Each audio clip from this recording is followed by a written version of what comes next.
Hey guys, Angie Atkinson here with QueenBeing.com. Today we're going to discuss drug addiction, alcoholism, and narcissism. It's a toxic cocktail. Let's get started.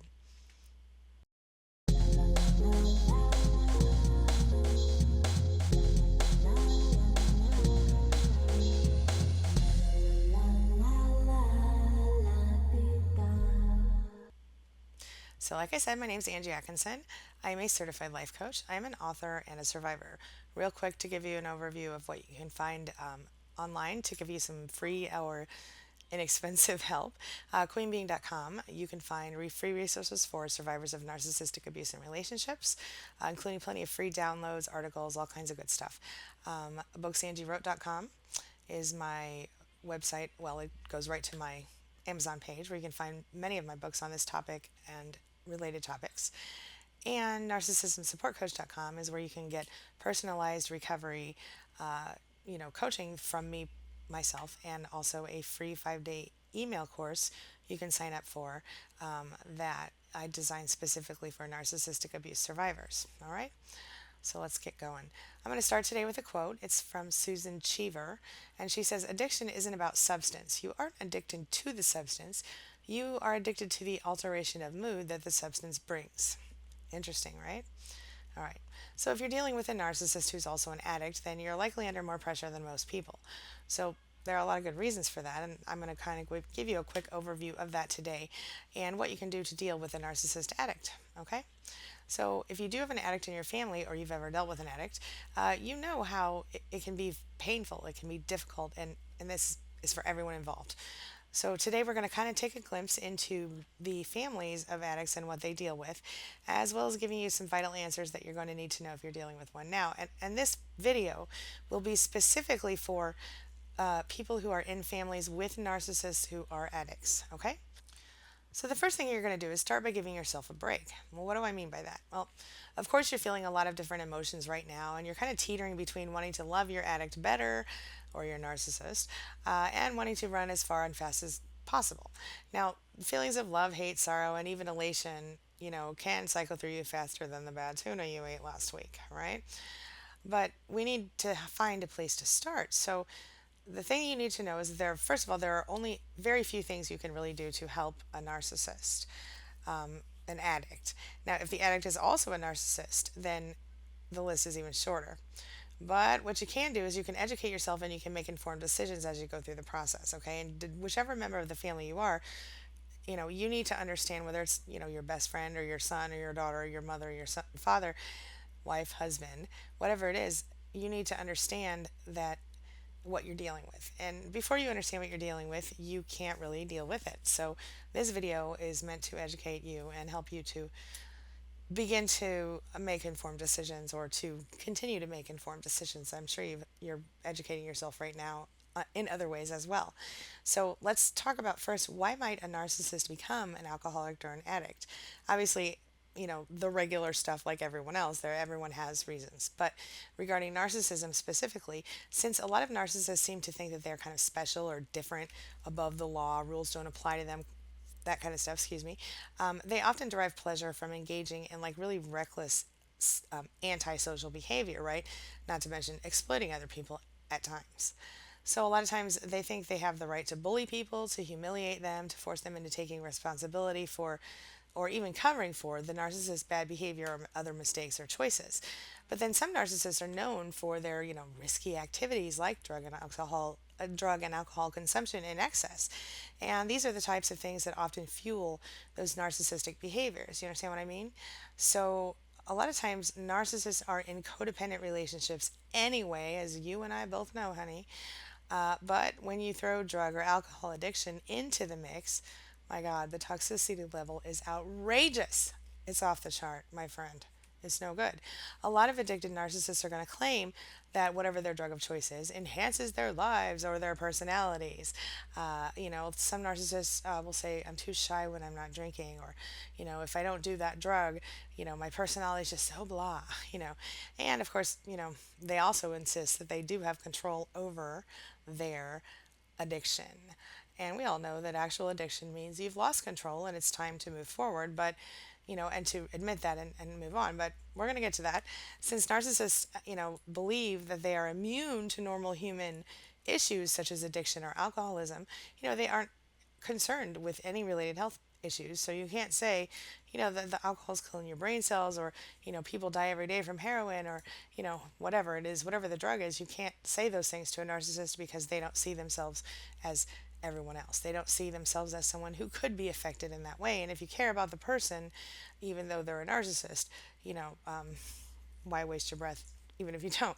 So the thing is, the addicted narcissist is almost always, like I said, going to be in some kind of codependent relationship that is abusive or manipulative. Now, they may have a spouse, or they may live with their mother. A lot of addicts tend to move back in with mom.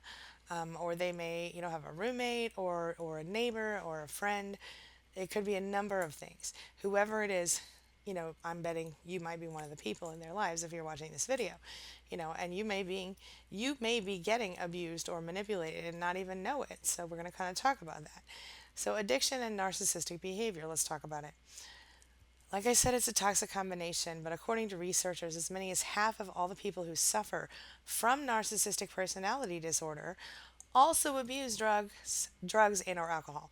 And a lot of them are doing it under the radar of the majority of the people in their lives. They're kind of keeping it hidden. It's a big secret. But if you're living with them or you're working with them, you probably know it, because you're being forced into the position of an enabler, whether you want to or not. And this is what narcissists do with their favorite sources of supply. So it puts their psychiatrists or psychologists or doctors in a very difficult place, because, quite honestly, treating an addiction along with something as difficult as narcissistic personality disorder is, at the very least, tricky. And it leaves, medical professionals, healthcare professionals, even rehab specialists, feeling like, which disease caused the other? Was it the narcissism that caused the alcoholism, or was it the alcoholism that caused the narcissism? It's, or addiction, either way. And honestly, from what I've learned, one condition does feed the other. So a lot of people are like, well, is it the chicken or the egg? If you ask me, I think that in some cases alcohol might cause a person to appear narcissistic, but I think in a lot of cases, if you look back into your history with that person, you could, if you knew them before they were addicted, or or before they were an alcoholic, or before, and you experienced them as a narcissist during that time, and then when you found them as an addict, their personality became more intense and became harder to deal with. This is very common.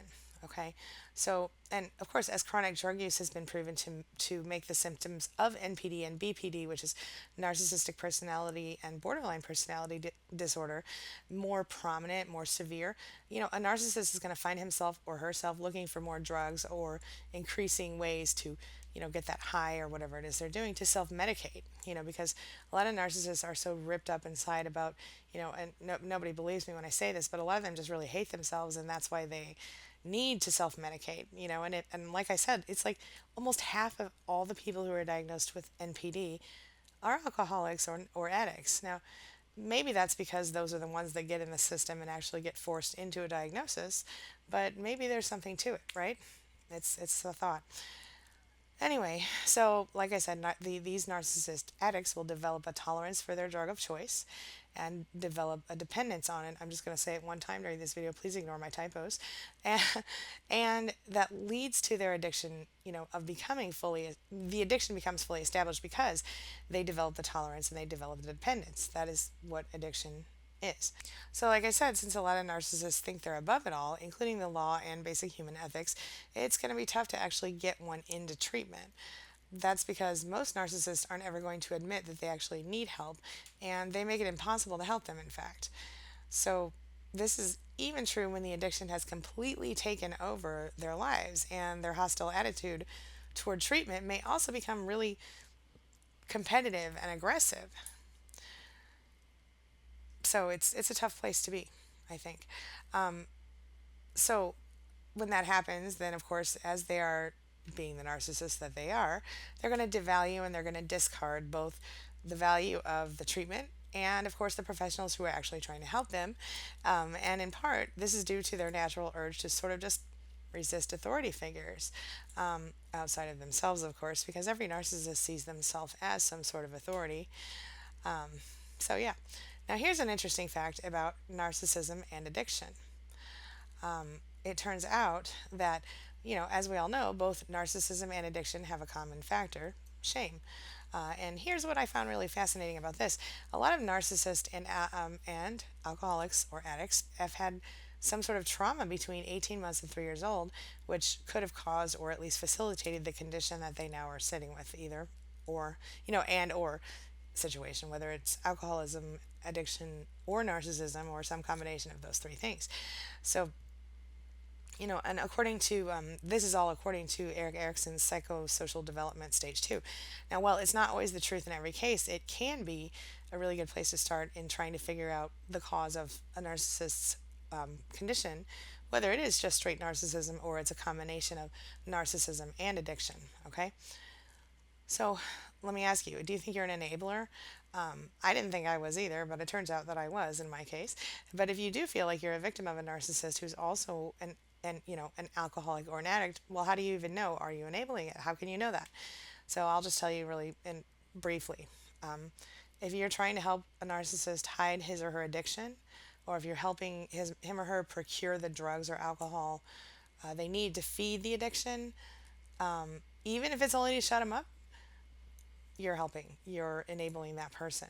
Okay, so a lot of times there are two or more enablers involved for an addict and or narcissist. One of them helps the person feel good about him or herself, the narcissist, and the other one encourages the addiction, whether it's knowingly or otherwise. They don't mean to turn a person into an addict, but maybe they just want somebody to party with, or maybe they just want somebody to drink with or do their drugs with or whatever, or for whatever reason they encourage the addiction. Okay, so, and for narcissistic addicts, their primary sources of supply a lot of times are blind to the symptoms at first for a number of reasons, or if they do see them and try to call them out, they're told over and over again that quite honestly they're wrong, and they just, at the very least, are told they're exaggerating the issue. So, a lot of times the well meaning supply finds himself or herself believing that maybe they are wrong, maybe I'm crazy after all, you know the story, and in reality, the narcissist has just pulled yet another gaslighting job on them. Nice work. So, if you hope to get your narcissist into recovery, and you're not, oh, here, I'm going to stop talking about the typos. Anyway, if you hope to get your narcissist into recovery, the first thing you obviously need to do is get him or her to admit there's a problem and that he or she has an addiction they can't control. And if you do know narcissists, then you know that a narcissist might never get there. Okay? And there is, regardless of that, regardless of how we feel about that, that's an absolutely necessary step, the admission. You have to admit there's a problem before you can fix the problem in any situation, especially addiction or alcoholism. So without it, there is no hope. But if you can get the narcissist to go to rehab, obviously you need to have a lot of money because, or some damn good insurance, because most of the narcissists that I know and most of the narcissists that I've heard about, and according to research, they require the highest end facility within a reasonable or unreasonable travel distance. Because, that's how they're narcissists. They want the best of the best. They may abuse the staff. They might cause trouble for other patients, look for problems with the whole setup of the whole deal, holes in the treatment system. They might make group therapy impossible, or at the very least, they might make it all about them and make it hard for other patients or people in rehab to get what they need out of that service. Okay, but researchers do say that since most narcissists need to see instant results and expect others to agree that they are fully recovered in an impossibly short amount of time, a lot of narcissists don't really manage to do the steps anyway that are necessary to recover because they often can't get past the first step. And even if they do get past the first step, it's not always real, because in order for recovery processes to work, you have to actually believe the things that you say that you understand, or it doesn't work. So if you don't really believe you have a problem and you continue to behave as though you don't have a problem, you aren't able to fix the problem. Okay? Anyway, doctors say this stuff makes it very unlikely for a narcissist to recover from alcoholism or drug addiction. Okay, their prognosis is poorer than most people in this case. So while you can't always necessarily help the narcissist addict directly, you can recognize that, of course, number one, his or her illusions of grandeur should not become your problem. They shouldn't be your family's problem. Instead, you have to learn to avoid strengthening the narcissist's false self image and to focus on the fact that, statistically speaking, a narcissist's prognosis for recovery really isn't that great. Okay? And it's tough, but it is what it is. Now, there are some ways that you can help the addict and in your family by learning some things. According to and this next 5 or 6 items comes directly from addictionandrecovery.com. Okay, number one, they say educate yourself on addiction and recovery. You're accomplishing that right now, or beginning to, by watching this video. Okay. Number two, try not to accuse or judge the addict. Don't call him a name. Don't label him or her. And remember that this is a tough time for both of you if you do need to come forward. If you're dealing with a narcissist addict, you could try to provide a sober environment that reduces triggers for using. Again, this is only going to work if the narcissist doesn't want to do it. I mean, doesn't want to do the drug or alcohol anymore. They have to choose that, not you, that you can't force them to.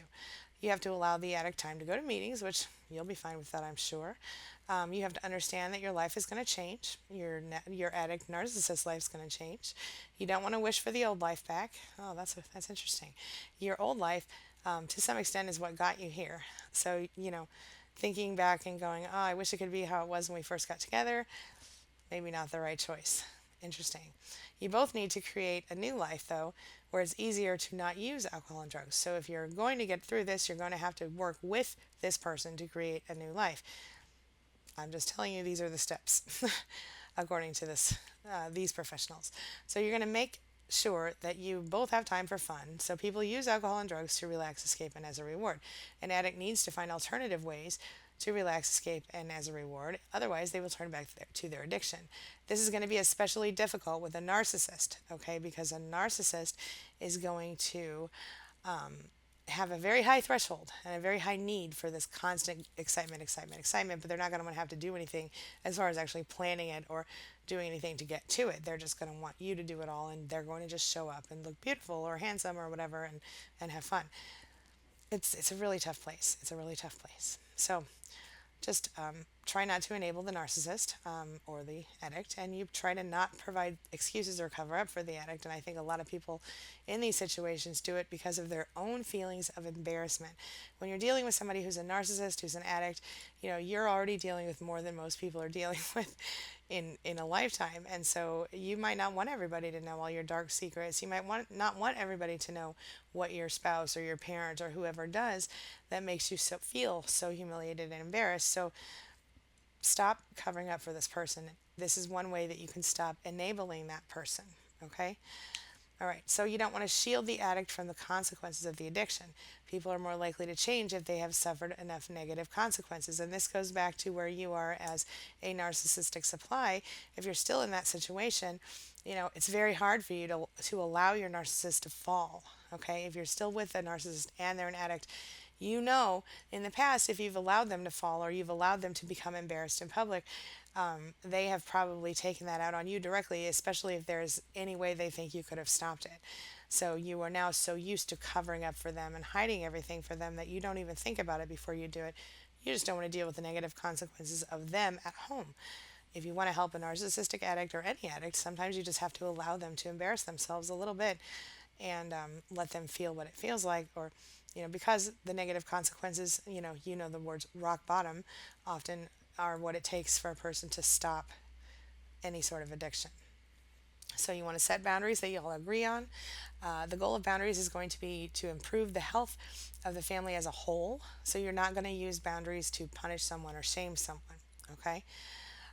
So if you want to provide financial support for this person, if they're your spouse, your child, your parents, whatever they are, rather than actually giving them $20 or $100 or $300 for paying the rent or buying the groceries or whatever you're doing, buy the stuff, pay the bills that they need instead of actually handing them the cash, because we all know they might use that stuff to buy alcohol or drugs. That's just a common sense tip, but there it is. Obviously you want to recognize and acknowledge the potential the addict has within them, and the same applies to a narcissist addict, except that in some cases you might know all too well what they have going on. But in either case, whether this is positive or negative, don't put yourself in a dangerous position. And if you can see something positive in the narcissist, slash alcoholic addict, then put it on them. Give them something to hope for, you know? Behave exactly as you would if your loved one had a serious illness. What would you do if they were diagnosed with heart disease or cancer? You know, this is interesting if you think about it, because if you think about the way a narcissist's mind works, he really does want all of that positive feedback, positive attention, stuff like that. And so, treating them as though they were a person who had a much, a very serious illness, while it is not off base because alcoholism and addiction are serious illnesses, I think most narcissists would actually respond to that in a kind of positive way, because they do like attention and they do like somebody taking care of them. So that's something to consider for you as well. Okay, so let's see here, and then you know if you're looking for help dealing with an addict in your family, I've got this real quick rundown of resources that will help you get started on your family recovery. Okay, so of course Al-Anon.org, this is for family members of alcoholics and close friends. Nar-Anon, same deal for family members of addicts. Okay, Gam-Anon or Gam-Anon for family members of gamblers. Coda.org for codependent individuals. Adultchildren.org for adult children of alcoholics and addicts. Okay, so these are some places you can start as a family member. Now it's your turn, so I want to know what you think and what you've dealt with in this situation. Okay, are you dealing with an addicted narcissist in your family, or have you in the past? Is it someone that you love? Is it someone that you work with? Friends, family members? What is it? And what would you say that your bigger struggles are or were during that time? If you have a moment to share your stuff, your comments, your thoughts in the comments section, I would really appreciate it, because a lot of times when you do that, you actually help another person who's dealing with the same situation, because we can't all say that we've dealt with exactly every situation. But if you've dealt with this one and you can offer some kind of insight to someone who maybe is also in that position, you could do more good than you can imagine. And pay it forward, my friend. You know what I'm talking about? All right. So that's pretty much what I've got for today. Like I said, my name is Angie Atkinson. I'm a certified life coach, author, and survivor of narcissistic abuse and relationships. You can visit queenbeing.com and see a lot of my writing, a lot of my videos, and plus lots of freebies I've set up there for you to download, stuff you can read, stuff you can listen to, podcasts, all that stuff right there at queenbeing.com. And you can also visit narcissismsupportcoach.com if you'd like to talk with me personally. We can talk over the phone, we can talk on Skype, we can even message back and forth on Instant Messenger if you like. Google Hangouts, you pick, we'll do whatever you like. My clients have various preferences. So, and then also you can visit booksangieWrote.com to get my books. I have about 20 books right now there, and they are all on either narcissism and narcissistic abuse recovery or something related, and there are a few that are focused on weight loss, which is, again, for me it was a symptom of narcissistic abuse. So and then there's even a couple that are focused on being attractive to yourself and then to the world as a result, and again, that was part of my recovery as well. So good stuff, lots of self-confidence boosters and whatnot. So I look forward to seeing you all soon. I hope you have enjoyed this video, and check out the rest of my channel for lots more good stuff. Have a great week, and I'll see you soon.